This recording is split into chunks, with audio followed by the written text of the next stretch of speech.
You are now listening to the IELTS podcast. Learn from tutors and ex-examiners who are masters of IELTS preparation. Your host, Ben Worthington. Hello there, IELTS podcast listeners. In this tutorial, we are going to be talking with Anna, who's a very successful student from Germany, who's now living in Spain. So, Anna, could you please introduce yourself and with a few words tell us why you're taking the IELTS? Yes, sure. So I was taking the IELTS to do my master's next year. And that's why I already decided to do it now. And that's the reason. Okay, just to go a bit off topic, how did a German lady like yourself end up in Spain? That was about 18 or 19 years ago.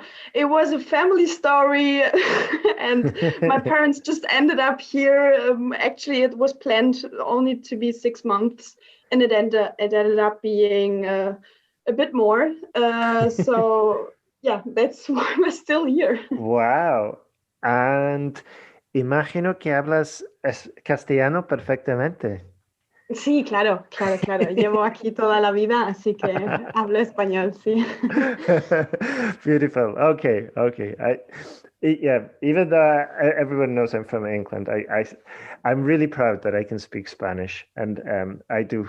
Yes, that's why I wanted just to show off for the listeners, because I do say that I can speak Spanish, but I don't know if they believe me, because it's not common for English people to speak another foreign language. Okay, then. So finally, you had the chance. Exactly. Yeah, exactly. I don't know why I didn't do it with some of the Spanish speakers before, but hey.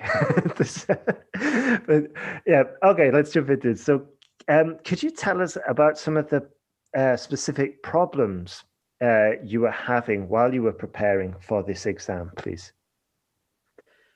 Well, I would say not the biggest problem, but the part of the exam I was most struggling with was the speaking, because also a bit the writing, of course. I think the listening and the reading is no problem to prepare. You can get materials from anywhere on the internet or from books you can buy on Amazon, wherever. So that's not a big deal. But especially the speaking and the writing was something I really needed a person that would correct it, because I couldn't do it by my own. And I was also, in the beginning, I started writing texts by myself and correcting them by myself, but also the motivation isn't the same one when you're writing it, when you know that no native speaker is going to correct it. And also, of course, you're not able to correct all the structure and to really assess yourself. So and then of course the speaking. If you don't have any English or friends that you could speak well English with, and especially practice the structure of the exam. So that's why you really need a professional to help you at this point. Gotcha. Okay. And so what was, with regards to the writing, you said that you were doing some self-corrections before, is that right? Yes, I did some of them, yeah. Okay, and how did you go about that? Because I imagine it'd be quite a challenge, no? Yes, it definitely is. So basically, what I did was writing a text, and then on the next day or 2 days later, when you have some distance, when you're able to see your errors, your mistakes, I used to correct some of them, and it was fine. And then I compared it to the sample answer, and then you get some, regarding the structure, you can see a bit what did you do good, what not that good, but it's not the same. So you can try to get something out of it, but still, of course, you see some grammar errors you can catch, but I'm sure that there will still be some that you wouldn't get. And so, but what mostly bothered me about correcting them by myself was writing them. When I wrote them, I wasn't motivated at all, because I knew that I would correct it anyway. So that was I really didn't enjoy writing those texts when I knew that no native was going to read it afterwards. Oh, okay. So it almost seemed like a little bit futile. Like you would be writing it and you'd be like, what's the point of this if I'm not going to get like the full sort of like benefit of, or the maximum benefit I can, or the Exactly. what's the point of writing this if I can't learn the maximum possible, I guess. That's it. Yeah. Interesting. But I like this technique of writing it and then leaving it a few days and then coming back to it rather than jumping into it, because I assume when you jump straight into it looking for the corrections, you're not going to see them, are you? No, not at all. That's something I found out when writing my thesis, from university. So that's a trick. When you just leave things for a few days, or in that case, even weeks can help, depending on what part of it. So that's anyway. It doesn't matter with what you do it. If you leave it sleeping for a few days on standby, then you see many more errors. Absolutely. And it makes perfect sense, because if you are writing your essay, if there are any errors, if you spot any errors while you're writing it, then you're going to correct them immediately. And likewise, and there's not going to be that much difference between going straight back into it. Whereas if you leave it, like, as you said, a day, a few hours, a week even, and then come back to it, it's going to be with a totally different mindset, a totally different set of eyes, and you're probably going to spot those the mistakes. So that was great advice. But also you mentioned something I found quite interesting, the motivation. Why does having a professional looking at your work motivate you differently? Because when I know that it's going to be me, the one who's going to correct this essay, I know that there will be a lot of feedback missing, and I'm still not that sure if it will be right. So maybe there remain some undetected errors and undetected structural things that are not correct, that I cannot see. So I'm always thinking, maybe there will be stuff missing and that I won't learn about, and then it will remain wrong. And that made me not be really. Gotcha. Okay. It's like, kind of like what we said, before, isn't like getting the maximum benefit out of it. That's it. Of each hour that you put in. And when you were getting feedback on your essays, what was like the most common points that the tutors mentioned with your work? Well, so the most common points were using always examples, but so I knew before starting the corrections with the IELTS podcast that you have to use examples, but what I learned about the examples is making them or make them look academic. So I learned to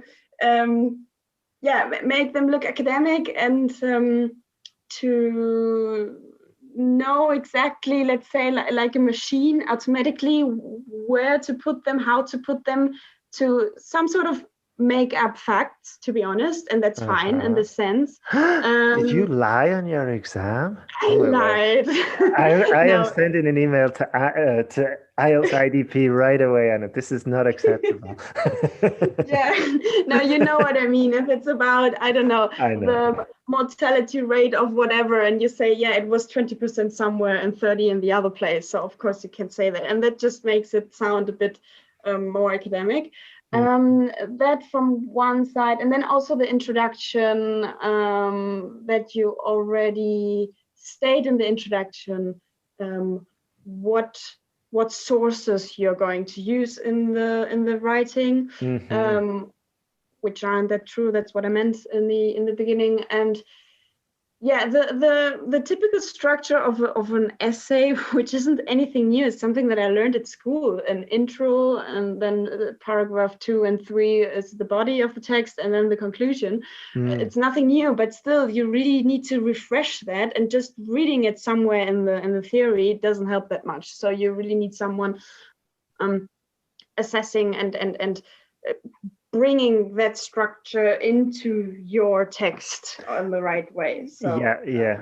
There's excellent points here. There's the 3 points I just want to reiterate for the audience. With the examples in the online course we talk about transforming and inventing examples that sound academic and that support your case. And I think this is what you mentioned before, isn't it, Anna? Just to make the essay more persuasive, to make it stronger, and really just to develop and give evidence really to your answers. And then the second thing about the introduction, is this the part where we mention that in the introduction, it's a great idea to mention what you are going to be talking about in your body paragraphs. Is that right? That's it. Yeah. Also, getting into 1 or 2 sentences, the point you're stating in paragraph 1 and the point you're stating in paragraph 2, that's important in the introduction. That's something I learned from you guys. So that and yeah.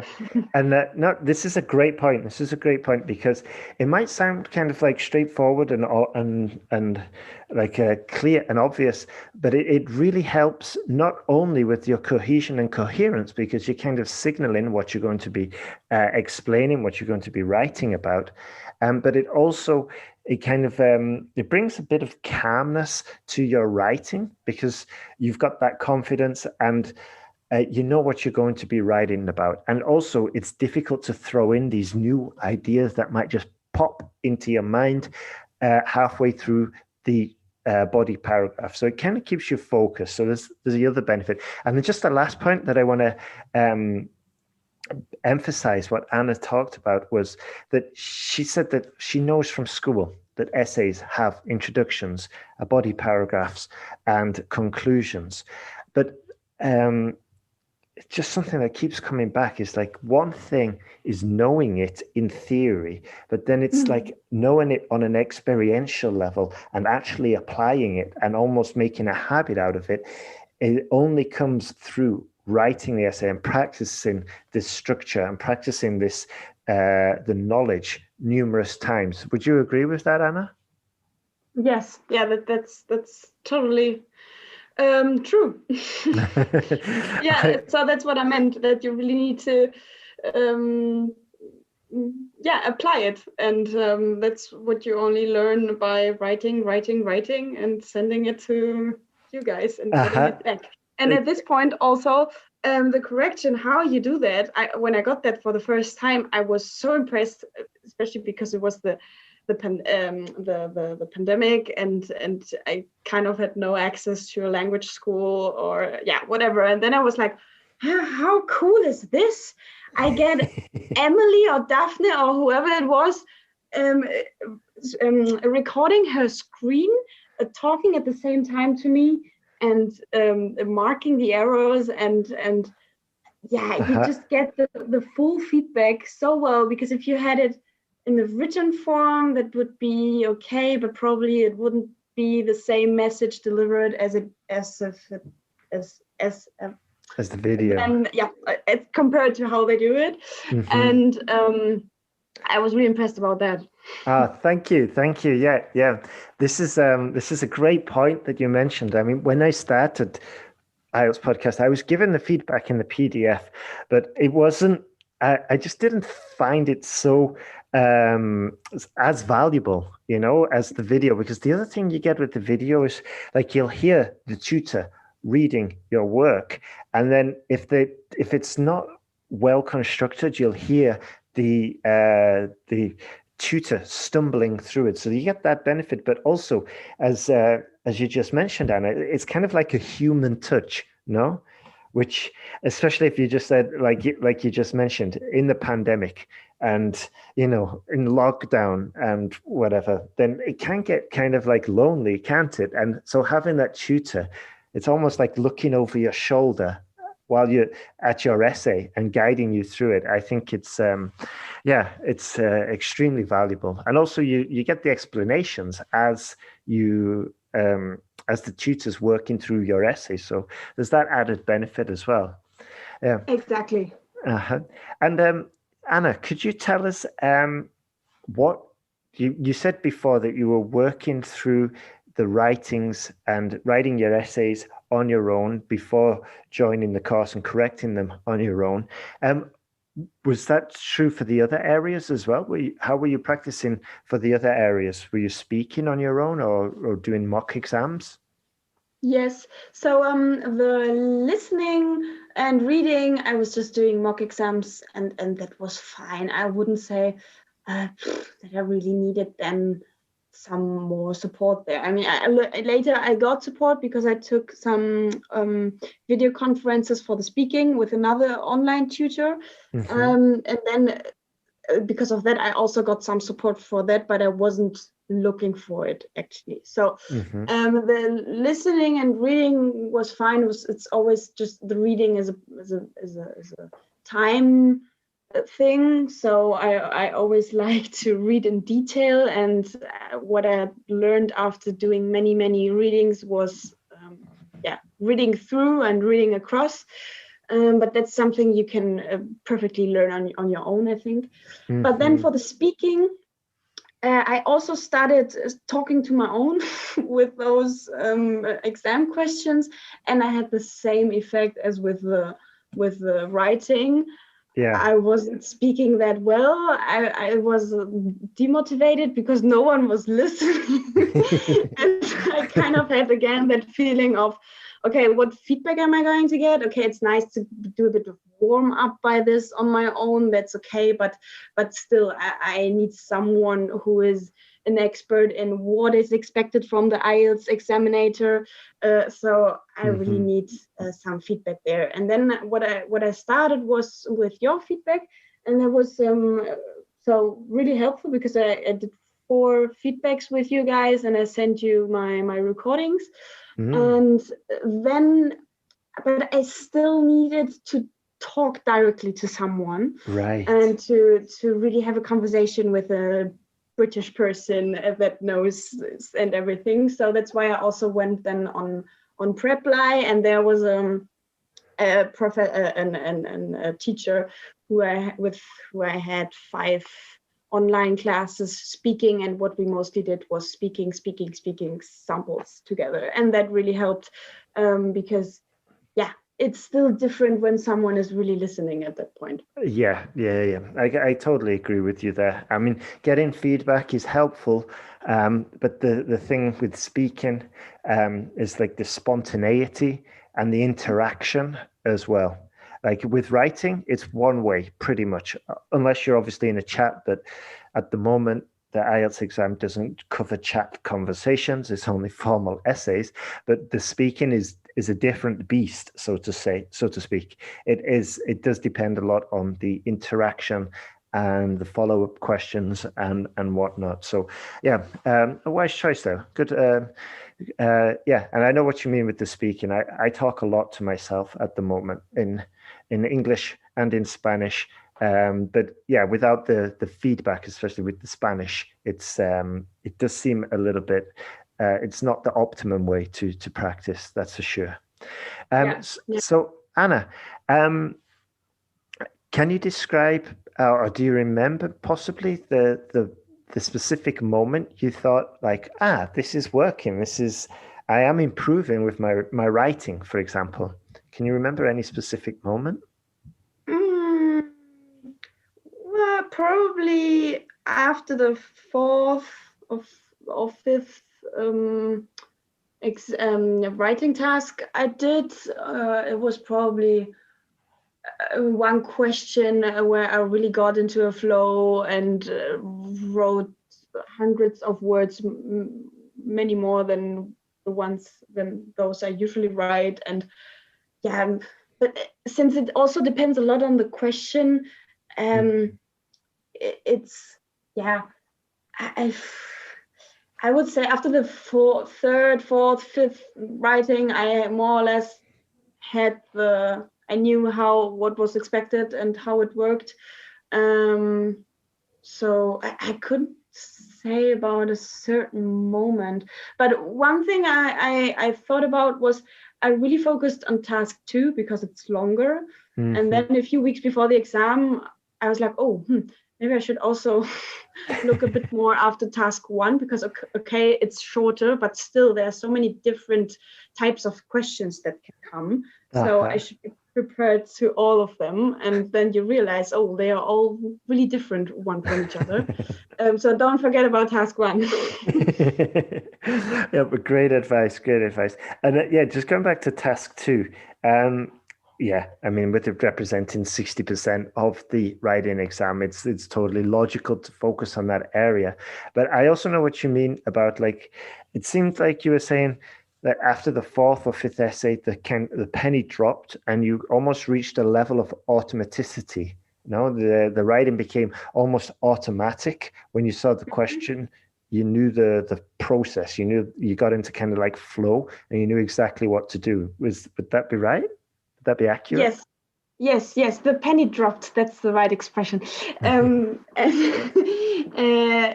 it. You start to just write something and stop thinking too much about it, and also stop thinking about too many points and arguments. Usually 1 or 2 are enough. So 1 pro and 1 or 2 cons and pros, and then that's fine, because 2-3 sentences about each of them is already then enough. And then you don't even notice that, those are already too many words or enough words. And Yeah. I know what you mean. Like, I think sometimes we suffer from kind of like overthinking the answer for task 2, when in reality, just as you said, 1 or 2 points is often sufficient for a lengthy essay, and also developing those points is going to take up some more words as well. That's it. Yeah.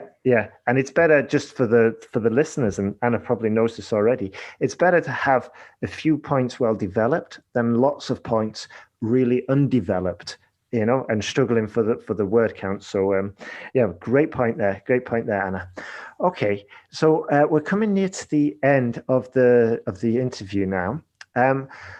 What specific results can you share with us? What scores did you get? So an overall score of 8.0. Wow, well done. That is fantastic. Band 8. Super. Well done there, Anna. That is awesome. And thank you. And then the writing and the speaking was a 7, and the reading and the listening pushed the whole thing up, because they were an 8.5. Wow, that is amazing. Well done there, Anna. Well done. And I guess, had you taken the exam before? No, it was the first time. First time, and you got band 8. Yeah. Oh my word. You know that half of the IELTS podcast listeners are hating you right now. Because just to get such high results is amazing. And you probably know, because you listen as well, that I've interviewed a lot of students who've taken the exam 6, 7, 8, 9, 10 times, and you get band 8 first time. That is absolutely amazing. Well done there, Anna. Well done. Just out of curiosity, did you decide from the very beginning, I'm going to take this test and I'm going to take it once, that's it? No, I mean, okay. I was okay with the thought that, maybe maybe I need a second try because I'm not satisfied and I'm not happy with the results. So that could happen. I wasn't aiming on only doing it once. Gotcha. Yeah. And another point maybe mentionable was, for my preparation, I took one of those official IELTS vocabulary books, and I Okay. really wrote. Yeah, I did all the topics, writing down all the vocabulary that they are looking for. I'm not saying that I know those 5,000 words that come out of there, of course not. But I really, how do you say, ate that book. You know what I mean? Gotcha. Yeah. You got your money's worth out of it. Yeah, yes. And also I used every single minute to listen to podcasts, not only the IELTS podcast, but like things like the Y Factor, that's from the BBC, Right. or many of the Guardian or whatever. When I was doing sports and I was actually wanting to listen to music, I was like, no, English podcast now. So yeah, try to use. Absolutely. Yeah. That is fantastic advice. So you really like immersed yourself in the English language. Yeah. Exactly. Yeah. I've heard it said before that music is chewing gum for the ears, you know? And I think this is especially true for language students. If you've got a choice of listening to, I don't know, Nicki Minaj or a podcast, I don't think we need to say which one is going to be more beneficial for your language development. Yes, definitely. Okay. Well, I think that's everything. Is there anything else that you would like to add before we finish, Anna? No, I would say that's all. Beautiful. Thank you for the interview. Thanks for having me. No worries. Yeah. It's been absolutely awesome. And thank you very much, Anna. Thanks for listening to IELTSpodcast.com.